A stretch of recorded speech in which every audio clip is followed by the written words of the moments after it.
पुतळ्याला विरोध ह्याच्यामुळे व्हावा लागला.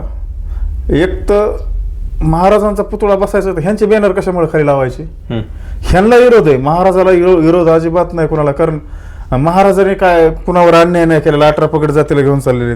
हे तर काय रक्ताने माखलेली जात, भंगार जात, भंगार पैदास असं काही बी बोलते. तर मग त्याच्यामुळे ते ओबीसीचे इतर समाजाच्या भावना दुखतात. त्याच्यामुळे त्यांना वाटतं त्यांना राग फक्त काय माहिती का, पुतळ्याच्या खाली ह्यांचं बॅनर आहे. सरकार का? त्यांना माझी एकच चॅलेंज आहे, हे सरकार लय लांब राहिलं. एखादा आमदार खासदार सरकार पक्ष हे लय लांब विषय.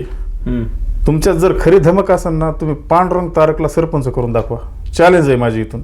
म्हणजे अंतरवालीचं? हा चॅलेंज आहे माझी. हे माझं वाक्य ध्यानात धरा, एक दिवस ऐका, हे रिपीट होणार म्हणजे होणार. पांडुरंग तारकला तुम्ही फक्त सरपंचच करून दाखवा. आणि काय ते SIT होय, SIT नाही, या जगाच्या पाठीवर कोणची बी चौकशी असू द्या, ती लागायला पाहिजे. आणि दुसरी गोष्ट, आम्ही दोघंच जात होतो नगद नारायणाच्या गडावर, दोघांनी हात ठेवायचा की अमोलने माझी सुपारी घेतली. मी तरी समजा नगद नारायणावर हात ठेवतो, सांगतो मला हे नाही पुन्हा एकदा तुमचं चॅलेंज. हा हे नाही मला हे करायला लावले, ते सिद्ध तेरी तरी ठेवा. ते मान्यच करतील, कारण ते जर नगद नारायणला खरं मानित असतील तर ते मान्य करतील. अमोलला मी हे करायला लावले, अमोलने ते केले. मी बी तुटतो ना हात गादीवर. चला तिथंच खरं ते पवित्र गड आहे ना, तिथं खरं खोटं होईल. शिवभा संघटनेचा मराठवाडीचा अध्यक्ष होता बाळराजे आवारे, आणि मी बी तालुका अध्यक्ष होतो ना, गेवरा तालुका अध्यक्ष मी होतो. आणि ह्यांना एवढं कळणार का राव, फिरकी तरी किती घ्यावात हे तर कळायला पाहिजे. बाळराजे आवारे मोठा होता समाजात म्हणून हे सगळं झाले. तसं झालं असं. फक्त काय माहिती का, आपण बाळराजे आवारेला बी दोष देत नाहीत, पण एक समजा माणूस मोठा व्हायला लागला होता म्हणून खच्चीकरण केलं. पुतळे बसवायला समर्थन आहे तुमचं? तुम्हाला जर पुतळे बसवायचे तर असे संध्याकाळी बसवू नका जी, स्वरावाने पुतळे बसवायचे नाही. तुम्हाला दाखवायचं का विरोध करून? समजा 18 पगड जात छत्रपतींना मानणारी ना तुम्ही, त्यांना सुद्धा वाटतं आम्हाला सुद्धा हे नाही घ्यावात, आणि वाजत गाजत आपण सगळ्यांनी मिळून पुतळा बसावतो. विरोध कोणाचाच नाही, पण त्यांच्या कुठेतरी भावना दुखतात. त्यांना वाटतं हे नाही छत्रपती शिवाजी महाराज एकट्यानेच वाटून घेतले काय मराठ्यांनी. अरे त्यांचं सुद्धा लय प्रेम आहे महाराजाविषयी, महाराजांच्या घराण्याविषयी. यांनी टेंडर घेतलेत म्हणून हे मिंदेत, आणि सरकारने काहीही केलं तरी आता बोलू शकत नाहीत बोलू शकत. सरकारने GRA रद्द केला तरी बोलू शकत नाहीत ना बोलू शकत. ती चिन्ह टन्नाची भाषा कुठे गेली आता? जे पहिलं बोलत होते आता ते काऊन बोलणार? सगळे साहेब म्हणतात सगळ्यांना, आता सगळे साहेब झाले. आता ते DM ला वर बी बोलणार. काय झालंय काय माहित, काय म्हणजे काय पाचर बसली काय करते मला माहित नाही, पण बोलणार आता. मराठी महाराष्ट्रामध्ये आपल्या सगळ्यांचं स्वागत आहे. पुन्हा एकदा अमोल खुले माझ्यासोबत आहेत. खरं तर मराठा आरक्षणाच्या लढ्यासाठी पुढं करणारा केलेला माणूस आणि मराठा समाज या सगळ्यांच्या विरोधामध्ये अमोल खुले आहेत का असा प्रश्न मला विचारल्यानंतर मी म्हणेल नाही. कारण अमोल खुले कधी काळी मनोज जरांगेंचे अत्यंत निकटवर्तीय होते, सोबत होते. आणि मध्यंतरीच्या काळामध्ये काही गोष्टी घडल्या, आणि त्या घडल्यानंतर म्हणजे अमोल खुलेंनी वारंवार अनेक मुलाखतीमधून सांगितलं की माझं विरोधात जाण्याचं कारण काय आहे. मग ते विरोधात जाण्याचं कारण काय होतं त्यांनी स्पष्ट सांगितलं की बाबा मला विनाकारण अडकवलं. तुम्ही म्हणत असाल वारंवार उठसूट तुम्ही त्याच मुद्द्यावर मुलाखती घेता. आता त्याच मुद्द्यावर मुलाखती घेण्या हा प्रश्न विचारल्यानंतर मनोज जरांगेंकडून अमोल खुलेंच्या एकाही प्रश्नाचं उत्तर दिलं गेलं नाही किंवा मुद्दे खोडून काढण्यात आलेले नाही आहेत. मग नेमकं चुकीचं कोण आहे? कालच्या नारायणगडावर जाऊन घेतलेल्या शपथीबद्दल जर बोलायचं झालं तर मनोज जरांगे पुन्हा गेलेत का नारायणगडावर? काल धनंजय मुंडे नारायणगडावर गेले, मात्र मनोज जरांगे गेले नाहीत. मग हा नेमका मेसेज काय समजायचा किंवा मग काय भूमिका समजायची? अमोल खुलेंनी जाऊन तिथं नगद नारायण महाराजांच्या गादीवर हात ठेवला आणि तिथून शपथ खाल्ली की मी जर चुकीचं असेल तर मला शिक्षा व्हावी. मात्र मनोज जरांगे गेले नाहीत. फक्त माध्यमांनी प्रश्न विचारले की त्याची भलतीच उत्तरं द्यायची, असा खेळ जो आहे तो मनोज जरांगेंचा सुरू आहे. पुन्हा एकदा माझ्यासोबत बोलण्यासाठी अमोल खुले आहेत. तुम्ही नारायणगडावर गेला होतात, मनोज जरांगेंना आवाहन केलं होतं तुम्ही नारायणगडावर या, मात्र ते काही आले नाहीत. आता तुमचं काय भूमिका आहे, काय म्हणणं आहे तुमचं पुन्हा एकदा मनोज जरांगेंना? ते नारायणगडावर यायला कारण त्यांच्यात ती हिंमतच नाही ना. मी शपथ घेतली ना. जर त्यांना वाटत असेल की अमोलने माझी खरोखर सुपारी घेतली तर त्यांनी नगद नारायणाच्या गादीवर हात ठेवात आणि म्हणावं अमोलने माझी सुपारी घेतली. मी जशी नगद नारायणाच्या गादीवर समजा संबंधीवर हात ठेवला की म्या जरांगेंची सुपारी घेतली नाही, तसं त्याने हात ठेवात. अहो हे एवढे भेते तर काल धनंजय मुंडे तिथे गेले गडावर, हे एवढे घाबरले जरांगे, हे तिथे गेले सुद्धा नाहीत. असं ह्यांना काय भिव पान लागलं काय माहित. आणि आता मी काय म्हणतो, आता बघतोय मी ह्या 1 महिन्यात 1.5 महिन्यात धनंजय मुंडेवर हे एक शब्द बी बोलत नाहीत. कारण काय ह्यांना भिव पान लागलं काय माहित. कारण हेच म्हणत असतात ना की मी फौजदारी गुन्हे करीन, असं करीन तसं करीन, पुरावे घेऊन बोला. मग तुम्ही कोणते पुरावे घेऊन बोललात धनंजय मुंडेवर? त्यांच्यावर जे आरोप केले तुम्ही की कोणची ती नागपूरची बाई, कुठं जे नाही ते काय ना काय आरोप नाही केले तुम्ही. तुमचा आरोप कोणचा सिद्ध झालाय? मग होऊन द्या ना, तुमच्यावर बी फौजदारी गुन्हे होऊन द्या, माझ्यावर बी होऊन द्या. दोघं बी गुन्हे घ्यायला मी तर समर्थ आहे गुन्हे घ्यायला. पण असं विनाकारण आहे का? तुम्ही माझ्या प्रश्नाचे उत्तर द्या. इतके दिवस झाले मी बोलतोय, तुम्ही माझ्या प्रश्नाचे उत्तर कशामुळे देत नाहीत? नाही, त्यांनी उत्तर दिलीत, मात्र भलतीच उत्तरं दिली आहेत. त्यांच्यावर पुन्हा एकदा चौकशी होणार असं त्यांचं म्हणणं आहे. म्हणजे त्याच गुन्ह्याची, ज्या गुन्ह्यामध्ये तुम्हाला अटक झाली, त्या आरोपाखाली अटक झाली, त्याची पुन्हा एकदा चौकशी होणार असं त्यांचं म्हणणं आहे. कायद्याचा अभ्यास तर पाहिजे ना, कायद्याचा अभ्यास पाहिजे. जे आपलं संविधान आहे, संविधानाचा अभ्यास पाहिजे. नुसतं काय माहिती का, स्टेजवर बोलणं एवढं सोपं नसतं. साऱ्या गोष्टीचा अभ्यास करून माणसाने बोलावात. आणि काय ते SIT होय, SIT नाही, ह्या जगाच्या पाठीवर कोणची बी चौकशी असू द्या, ती लागायला पाहिजे. आणि दुसरी गोष्ट, आम्ही दोघंच जात होतो नगद नारायणाच्या गडावर, दोघांनी हात ठेवायचा की अमोलने माझी सुपारी घेतली. मी तरी समजा नगद नारायणावर हात ठेवतो, सांगतो मला हे पुन्हा एकदा तुमचं चॅलेंज, हे मला हे करायला लावले, ते सिद्ध तेने तरी ठेवा. ते मान्यच करतील, कारण ते जर नगद नारायणला खरं मानित असतील तर ते मान्य करतील, अमोलला मी हे करायला लावले, अमोलने ते केले. मी बी होतो ना हात गादीवर, चला तिथंच खरं ते पवित्र गड आहे ना, तिथं खरं खोटं होईल. मग आता काल धनंजय मुंडे नारायणगडावर गेले आणि तिथं जाऊन ते बाबांचं दर्शन घेऊन आले. कधी काळी धनंजय मुंडे असं म्हणायचे, रक्ताने माखलेले हात, रक्ताने माखलेले हात, ते अपवित्र हात आहेत, ते खुनी हात आहेत, ते हत्यारांचे हात आहेत, असं ते म्हणायचे. आज ते कुणाला दोष देणार आहेत? हा बरोबर आहे. तुम्ही ते म्हणले ना रक्ताने माखलेले हात, मग तिथं नारायणगडावर गेले ते, मग तुम्ही कमेंट बाईट मध्ये नाही बोलले समजा की रक्ताने माखलेले हात, समजा त्यांच्यावर तुम्ही जे आरोप केले, मग आता तुम्ही बोला ना, तिथं गेले, मग तुम्ही का नाही घाबरले? तिथं त्यांच्या समोरासमोर नजरेत नजर मिळवायला तुम्हाला एवढं काय भी वाटलं? आणि त्यांच्या कशाने रक्ताने माख हाकले, त्यांना प्रत्येक ह्याच्यात क्लीन चिटच भेटायला लागली. आणि तुम्ही जे बोलता त्याच्यातला तर एक बी गुन्हा त्यांच्यावर सिद्ध व्हायना. कोणची नागपूरची बाई आणली आणि ते तुमच्याकडे 22 प्रकरण त्यांचे, त्याच्यातले काढा ना. आता 21 राहिलेत म्हणायचं, एक नागपूरचं आणलं, आता 21 प्रकरण काढा ना. ते कमून काढे ना, तुम्ही कमून घाबरले एवढे? तुम्हाला भेव पान लागलं का काय? मला काय कळा नाही. आता मी कसं बिनधास्त बोलतोय, माया माग आहे का कुणी? ना कोणचा नेता आहे, सरकार नाही माझ्या बाजूने, जनता नाही, मी कसं बिनधास्त बोलतोय बघा बरं. ज्याला कर नाही त्याला डर कसला? त्याच्यामुळे मला भ्यायचाच विषय नाही. मी जेलमधून बी आलोय. मी जर केलं असतं तर मी किती शांत राहिलो असतो, शेत आणि घर धरलं असतं. मी असं ओपन फिरलो असतो का कुठं? मग आता मी तेच म्हणतोय, तुम्ही काहीतरी समजा हे करा आणि त्याच प्रश्नाचं उत्तर द्या तुम्ही.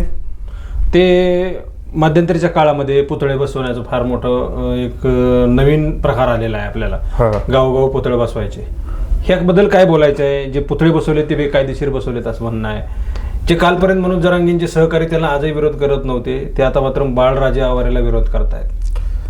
आता काय माहितीये का, पुतळ्याला आपण तर विरोध नाहीत करू शकत, पण काय विषय काय माहितीये का, आतापर्यंत बाळराजे आवारेला जरांगे पाटील सपोर्ट करीत होते. चिखला प्रकरणातूनच घ्या ना तुम्ही, चिखला प्रकरणात तिथूनच ह्यांच्या शिष्टमंडळमधून बाळराजे आवारेला फोन गेला की इथं पुतळा घेऊन या. तोपर्यंत बाळू आवारे ह्यांना चांगला वाटत होता, म्हणजे एकदम योग्य वाटत होता. ज्या टायमाला बाळासाहेब आवारेला ह्यांनी कॉल केला की बाळराजे तुम्हाला शुभेच्छा, तुम्ही चांगलं काम करतात, 101 पुतळे तुम्ही समजा वाटेला बळत, 120 पुतळ्याचं होतं ना त्यांचं काहीतरी, म्हणजे तोपर्यंत चालत होते. पण ज्या टायमाला बाळराजेच्या अंगलोट बाजू आली त्या टायमाला तुम्ही कसं काय अंग काढून घेतलं? जिथं समजा काहीतरी समजा स्वतःचं नाव होईन तिथं तुम्ही रेटून बोलतात, पण जेव्हा समजा स्वतःवर समजा काही गालबोट लागन त्या टायमाला तुम्ही डायरेक्ट अंग काढून घेतात की बा त्यो कोण आहे, कुठला आहे, कसा आहे. मी त्याची माहिती काढतो कुठून हे करतो आणि काय करतो ह्याने लय बोलले ना ते. पण त्यांचं जी शिवभा संघटना होती तुमची, त्या संघटनेच्या आता नव्यानं 2 दिवसांपासून एक पोस्टर व्हायरल होतंय ज्यामध्ये मनोज जरांगे संस्थापक अध्यक्ष सांगितले जातात आणि ते बाळराजे आवारे जे आहेत ते मराठवाडा संघटक काहीतरी आहेत. मग मनोज जरांगे पुन्हा म्हणतात ते कुठले आहेत काय जरा माहिती काढावं लागेल. म्हणजे हे किती गिल्टीपणा आहे सगळं. मग बघा ना कशी फिरकी मारते ती. ह्यांना माहित नाही का बाळराजे आवारे कोण आहे? बाळराजे आवारेचं ह्यांचं 500 मीटरचं अंतर नाही घराचा, तिथंच कारखाना आहे. सर ह्यांना माहित नाही का ते कुठं पुतळे बनितेत काय करतेत? ह्यांच्याच शिवभा संघटनेचा मराठवाडीचा अध्यक्ष होता बाळराजे आवारे आणि मी बी तालुका अध्यक्ष होतो ना, गेवरा तालुका अध्यक्ष मी होतो. आणि ह्यांना एवढं कळणार का राव फिरकी तरी किती घ्यावात हे तर कळायला पाहिजे. बाळराजे आवारे मोठा होता समाजात म्हणून हे सगळं झाले. तसं झालं असं. फक्त काय माहिती का आपण बाळराजे आवारेला बी दोष देत नाहीत, पण एक समजा माणूस मोठा व्हायला लागला होता म्हणून खच्चीकरण केलं. पुतळे बसवायला समर्थन आहे तुमचं? माझं पुतळे बसायला विरोध बी नाही आणि समर्थन बी नाही. कारण काय माहिती का, तुम्हाला जर पुतळे बसवायचे तर असे संध्याकाळी बसवू नका जी. स्वरावाने पुतळे बसवायचे नाही. तुम्हाला दाखवायचं का विरोध करून? समजा 18 पगड जात छत्रपतींना मानणारी ना तुम्ही, त्यांना सुद्धा वाटतं आम्हाला सुद्धा हे नाही घ्यावात आणि वाजत गाजत आपण सगळ्यांनी मिळून पुतळा बसावत. विरोध कोणाचाच नाही, पण त्यांच्या कुठेतरी भावना दुखतात. त्यांना वाटतं हे नाही छत्रपती शिवाजी महाराज एकट्यानेच वाटून घेतले काय मराठ्यांनी? अरे त्यांचं सुद्धा लय प्रेम आहे महाराजाविषयी, महाराजांच्या घराण्याविषयी, पण त्यांच्या कुठेतरी भावना दुखतात. त्यांना असं वाटतं हे चोरून जे संध्याकाळी पुतळे बसितेत आणि आम्हाला विश्वासात घेत नाहीत, त्यांना अवघड वाटतंय. त्यांना वाटतंय वाजत गाजत डीजे ढोल ताशे लावून आपल्या महाराजाचा पुतळा आहे का थाटा माटात दिवसा बसावत. त्यांच्या अशा भावनात विरोध कोण करते पुतळा बसवायला? विरोध कशामुळे विरोध होतोय? किंवा तुम्हाला असं वाटत नाही का की पुतळे बसवायला विरोध? मग त्या अंजनगाव गावामध्ये जे काही झालं त्या सगळ्या गोष्टी विरोध नाही, हे संध्याकाळी बसत त्याच्यामुळेच विरोध नाही. आणि पुन्हा तुम्ही पुतळेचं आता काहीतरी प्लास्टिकचं का फायबरचं ते पुतळे त्याच्यामुळे बी समजा काही विरोध झाला असेल, पण महाराजांचे चांगले धातूचे पुतळे बसवायला पाहिजे. तर कारण भविष्यात काय होतं माहिती का, आता समजा कलर हे गेला, प्लास्टिक कसं उन्हात तळल्यावर कलर गेला, खराब झाला, धब्बा पडला, तर शेवटी अपमान जी आपलाच अपमान आहे ना. त्याच्यामुळे विरोध झाला असेल आणि असे पुतळे चांगले बसवायला पाहिजेत. जर आता हे पुतळे समर्थनात बसवले जातात किंवा विरोधात बसवले जातात, तुमचं म्हणण्याचा मुद्दा लक्षात आला माझ्या की बेकायदेशीर पुतळे बसवू नयेत, परवानगी घेऊन बसवावेत, सगळे जाती धर्मातले लोक सोबत येतील. मग आता काय आहे, पुतळे बसवले तरी हरकत नाही, पण बेकायदेशीर पुतळे बसवू नयेत असं तुमचं म्हणणं आहे? मी तेच म्हणतोय ना, बेकायदेशीर बसून आहे ना, ज्या टायमाला ग्रामपंचायतचा ठराव भेटेल. आता समजा माझ्या गावात पुतळा बसवायचा आहे, माझ्या गावात 18 पगड जाते ना, बौद्ध, मातंग, नावी, मराठा, धनगर, हे जे समजा आहेत छोट्या मोठ्या जाती, मराठा समजा सरे आपले समाज, ह्यांचा ठराव घेऊन आणि आपण ग्रामपंचायतचा ठराव घेतला तर आपल्याला कुणीच सरकार विरोध कशाला करेल? ग्रामपंचायतचा ठराव आहे ना, आणि ग्रामपंचायतचा ठराव म्हणल्यावर सर गावाचा ठराव घ्यावा लागतो सरपंचाला बी. मग विरोध याचा विशेष नाही ना. मग तुम्ही मग असे चोरून पुतळे बसू नका ना संध्याकाळी अंधारात. गावाचा ठराव घ्या, गावाला विश्वासात घ्या आणि मग पुतळे बसा. जातीवादाचा विशेष नाही ह्या पुतळ्यात, काही कोणी जातीवाद करू शकत नाही. कुठंतरी मनोज जरांगे जाऊन गावामध्ये पुतळा बसवलेले उदात्तीकरण करतात, बेकायदेशीर करतात म्हणून विरोध झालाय पुतळ्याला. पुतळ्याला विरोध ह्याच्यामुळे व्हावा लागला, एक तर महाराजांचा पुतळा बसायचा तर ह्यांचे बॅनर कशामुळे खाली लावायचे? ह्यांना विरोध आहे, महाराजाला विरोध अजिबात नाही कोणाला. कारण महाराजांनी काय कुणावर अन्याय नाही केलेला, 18 पगड जातीला घेऊन चाललेले. हे तर काय रक्ताने माखलेली जात, भंगार जात, भंगार पैदास असं काही बी बोलते. तर मग त्याच्यामुळे ते ओबीसीचे इतर समाजाच्या भावना दुखतात. त्याच्यामुळे त्यांना वाटतं त्यांना राग फक्त काय माहिती का, पुतळ्याच्या खाली ह्यांचं बॅनर आहे. अच्छा, हा, म्हणजे महाराजाच्या ह्याच्या त्या स्मारकाखाली जे काही, हा, म्हणजे महाराजाच्या लेवलला बसवायचं का ह्यांना ते बॅनर हे? त्याच्यामुळे म्हणजे बरं ठीक आहे, आपण एक तुमचा मुद्दा लक्षात घेऊ की पुतळ्याच्या खाली ह्यांचे फोटो आहेत आणि त्याचं उदात्तीकरण होते, ह्यांची पब्लिसिटी होते म्हणून लोकांचा विरोध आहे. कदाचित ह्यांनी ओबीसींना जसं तुम्ही आता बोललात हिनवलेलं भंगार जात वगैरे म्हणून, तो राग महाराजांवर निघतो ह्यांच्यामुळेच झालाय ना. मग महाराज यांचे ह्या पुतळ्याखाली जर यांचे फोटो नसतील तर पुतळे बसवायला काय हरकत नाही? काहीच हरकत नाही. वाजत गाजत उलट मी काय म्हणतोय, अहो तुम्ही डायरेक्ट दौंडी द्या. समजा माझ्या गावात 18 पगड जाते, माझ्या गावात दौंडी द्या, ग्रामपंचायतचं ठराव लगेच आपण पुतळा बसत ना, असे लपून पुतळे नाही बसवायचे, सराला विश्वासात घ्यायचं. आणि ह्यांचा संबंध काय, ह्यांचे भाई खाली बॅनर हे ह्यांना मोठं करायचं, ह्यांना काय महाराजाच्या ह्याच्यावर नेऊन बसवायचं काय, महाराजाच्या उंचीवर. महाराजांची उंची कोणालाच गाठता येत नसती. हे काय 1.5 दिवसात समजा हे मार्केटला आलेत, पण हे मार्केटला दिवस टिकत नसते. असं आती तिथं माती असते, 6 महिन्यात दिसन. मध्यंतरीच्या काळामध्ये काल एक जयंतीला एका कुठल्या तरी मनोज जरांगे गेले आणि तिथं असं म्हणले त्यांनी की मी आता सरकार पाडणार आहे, पुतळे बसवायचं किंवा काय हे सगळे मुद्दे सुरू होते. दलित मुस्लिम आणि मराठा एकत्र आले की मागे राहतो कोण, आणि एका मतदारसंघामध्ये दलित मुस्लिम मिळून 4-4 लाख मतदान आहेत, कोण निवडून येते बघून सरकार पाडून टाकू असं ते म्हणतात. सरकार का, त्यांना माझी एकच चॅलेंज आहे, हे सरकार लय लांब राहिलं, एखादा आमदार खासदार सरकार पक्ष हे लय लांब विषय. तुमच्यात जर खरी धमक असेल ना, तुम्ही पांडुरंग तारकला सरपंच करून दाखवा. चॅलेंज आहे माझी इथून, म्हणजे आंतरवालीचं. हा चॅलेंज आहे माझी. हे माझं वाक्य ध्यानात धरा, एक दिवस ऐका, हे रिपीट होणार म्हणजे होणार. पांडुरंग तारकला तुम्ही फक्त सरपंचच करून दाखवा. म्हणजे इतकी तुम्हाला शाश्वती गॅरंटी मला. मी तरी माझा उमेदवार तिथे डिक्लेअर करतो. त्याच्या विरोधात पांडुरंग तारकला म्हणा उभा राहा. तुम्ही जर खरे जरंगे पाटील जर असताना ना, खरं 96 कोळी पाटील असताना, तर पांडुरंग तारकला सरपंच करून दाखवतात. म्हणजे आंतरवली सराटीमध्ये तुमचा एक आणि मनोज जरांगेंचा उमेदवार असणार आहे असं आहे? 100%. मी काय म्हणतो, ह्यांचा उमेदवार कोण, पांडुरंग तारक, आणि माझा उमेदवार मी डिक्लेअर करतो ना टायमाला. अच्छा, पांडुरंग पांडुरंग तारकला तुम्ही सरपंचच करून दाखवा. आमदार खासदार हे मंत्री सरकार ढासळायचं हे लय आमचा विषय. मोठं चॅलेंज आहे, लय मोठं चॅलेंज. म्हणजे चॅलेंजच आहे त्यांना, अख्ख्या महाराष्ट्राला मग चॅलेंज आहे. जरांगे पाटलांनी का ताकद लावायची ती लावत, फक्त पांडुरंग तारकला सरपंच करून दाखवत. बरं, ह्या सगळ्या गोष्टी होत असताना कुणबी प्रमाणपत्र अनेक झाले असं म्हटलं. आज एक बैठक छत्रपती संभाजीनगरला झाली होती. त्या बैठकीमध्ये विखे पाटील सुद्धा आले तिथं आणि काही गोष्टी झाल्या. मात्र गुप्त माहिती अशी आहे की मनोज जरांगेंच्या सहकाऱ्यांना शेकडो कोटी रुपयांचे टेंडर दिलेले गेले होते. ही कसली टेंडर आहेत, तुम्हाला काय माहिती आहे का? तुम्ही काही माहिती घेतली आहे का? कधी सांगणार आहे? हा, आता जरा उडत कळली होती माहिती. तुम्ही सांगा ना, कसं आरक्षण भेटेल हो? जर समाजाच्या नावावर जर असं लाभार्थ्या टोळीने जर टेंडर घेतले 1000 500 कोटीचे, तर समाजाचं किती वाटोळ आहे. ह्यांना म्हणजे आज हे मिंदेवणे झाले, तर ह्यांना बोलायला अधिकार नाही राहिला, कारण टेंडर घेऊन बसलेत. भविष्यात कॅन्सल होते किंवा होते. म्हणजे तुम्हाला मध्ये थांबवतो, यांनी टेंडर घेतलेत म्हणून हे मिंदेत, आणि सरकारने काहीही केलं तरी आता बोलू शकत नाहीत बोलू शकत. सरकारने GRA रद्द केला तरी बोलू शकत नाहीत ना बोलू शकत. ती चिन्ह टाळण्याची भाषा कुठे गेली आता?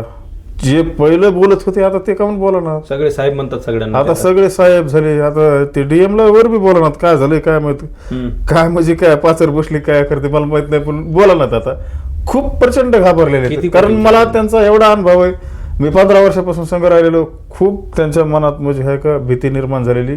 पण आता ते उगं आव्हान ते वरून किती कोटींचं टेंडर आहे? आलंय टेंडर 1000 500 कोटीचे टेंडर. कोण आहे ते घेणारे टेंडर? हाय तर तुम्हाला माहिती आहे? हाय तर ऐकलंच नाव ते. आता होते कॅन्सलच होते ते टेंडर. बघा तुम्ही, टेंडर कॅन्सल झाले की मग काय. पण आता बोलू शकत नाही तर, कारण काय टेंडर घेऊन कार्यक्रम लागलेला आहे. सर, म्हणजे सरकारच्या विरोधात बोलायची परिस्थिती राहिली नाही राहिली. म्हणून जरांगे गप्प आहेत. अहो, समाजाला कळायला पाहिजे ना, पहिली भूमिका कशी होती सरकारच्या विरोधात आणि आता भूमिका कशी. आई माय काढायची भूमिका त्या टायमाला कशी होती, आणि आता साहेबाच्या वरले एखाद्या पदवी असताना ते सुद्धा ते बोलते ना. पण आता एकदम भाषा बदललेली, म्हणजे आक्रमकपणा राहिलेला नाही. कारण कुठंतरी माणूस आहे का काहीतरी तूप खाल्ल्याशिवाय ते रूप येत नाही, असं तसं खेळ झालेला आहे. जास्त तूप खाण्यात आलं असं त्याच्यामुळे आहे का शांत झाले तर गार पडली. तर नाही, ते भगवान नारायणगडावर जायला आजारी होतो असं म्हणतात. कशाची आजारी? नारायणगडाचा ह्यांचा अंतरच किती आजारी. हे मुंबईला जाते तर फडणवीस साहेबाच्या विरोधात ते उपोषणाच्या टायमाला विरोधात रुसून, तेव्हा आजार कुठे गेला ह्यांचा. आता नसतं नारायणगडावर जायला कोणचा आजार आहे? नाचतं टाकाटक होतं. हे म्हणजे थोडंफार भेव पडलं. या तुम्हाला काही माहिती आहे का? त्यांनी सांगितलं की वर्षभर समाजाने वेळ मला द्यावा, समाजाचे लढवय्ये किंवा मग मराठा सेवक गावागावात तयार करायचे. ती कुठपर्यंत त्यांची बैठक किंवा कुठपर्यंत ही रणनीती आलेली आहे? ते काय म्हणले, मराठीचे पोरं घाबरत नाहीत केस अंगावर घ्यायला. मी हे एकदा बोललो होतो, मला वाटतं तुम्हालाच बोललो होतो की यांना गुन्हेगार तयार करायचे मराठा समाजात. हेच एका बैठकीमध्ये काय म्हणले, मराठीचे पोरं केस अंगावर घ्यायला भेट नाही तर काही बी करायला तयार आहेत मराठीचे पोरं. मग मी तेच म्हणतोय, तुम्हाला मराठा समाजात काय गुन्हेगार तयार करायचे आहेत का? अरे आज कितीतरी पोराचं संसार उघड्यावर पडायला लागले ना, कामं धंदे सोडून पुण्या मुंबईला पोटं भरित होते, सरे गावाकडे आले तुमच्या नादी लागून. आरक्षण बी नाही, त्यांच्या नोकऱ्या बी गेल्या, एक तर मुलीचं असलं झालं, लग्न व्हायनाच मुलाचे, ह्यांच्या नादी लागून एकदम खूप प्रचंड आहे का तरुण पिढी आहे का भरकटत चालली. तर माझं एवढंच सांगणं तरुण पिढीला, आता कुठंतरी हो नात सोडून द्या.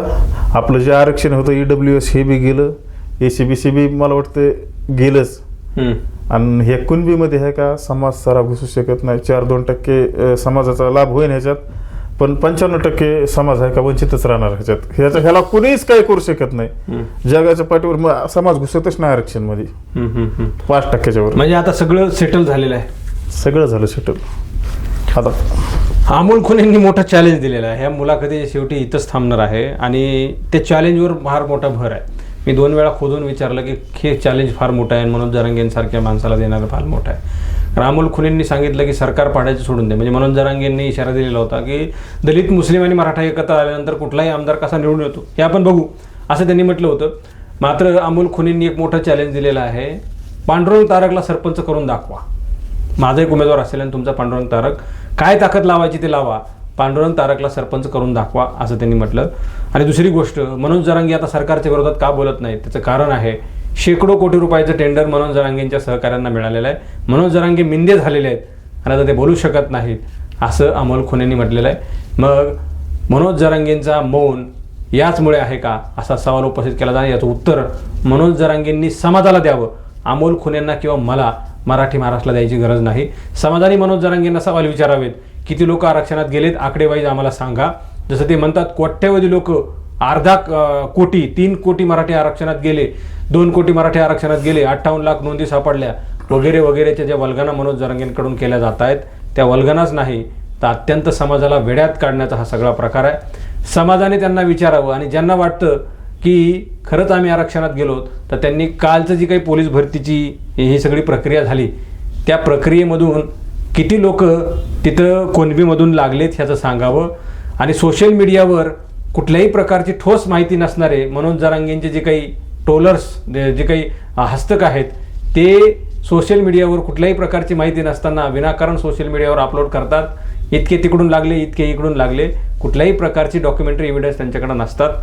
सरकारकडं आकडा वेगळा असतो, मात्र ह्यांच्याकडं सरकारकडं सांगितलं तर ते 48 लाख सांगतात, कधी 58 सांगतात. SIT कडून वेगळेच आकडे येतात, मनोज जरांगेंचे वेगळेच असतात. सत्यता काय आहे कुणी सांगायला तयार नाही. समाज संभ्रमामध्ये आहे. मात्र सुज्ञ समाजाने आता मनोज जरांगे आणि सरकारला विचारलं पाहिजे की नेमकं तुम्ही काय केलेलं आहे. आणि समाजाच्या नावावर मनोज जरांगे नेहमी म्हणत असतात, माझ्यासोबत असणाऱ्या लोकांना काहीच मिळत नाही, मी खाऊ देत नाही. मात्र 900 कोटी रुपयांचे टेंडर हे दिले गेले असल्याचा आरोप केला जातोय, अशी चर्चा संपूर्ण महाराष्ट्रात आहे. याचं उत्तर स्वतंत्र पत्रकार परिषद घेऊन मनोज जरांगेंनी द्यावं, अशा प्रकारचं आवाहन केलं जात आहे. कॅमेरा पर्सनसह मी संग्राम धनवे, मराठी महाराष्ट्र न्यूज, छत्रपती संभाजीनगर.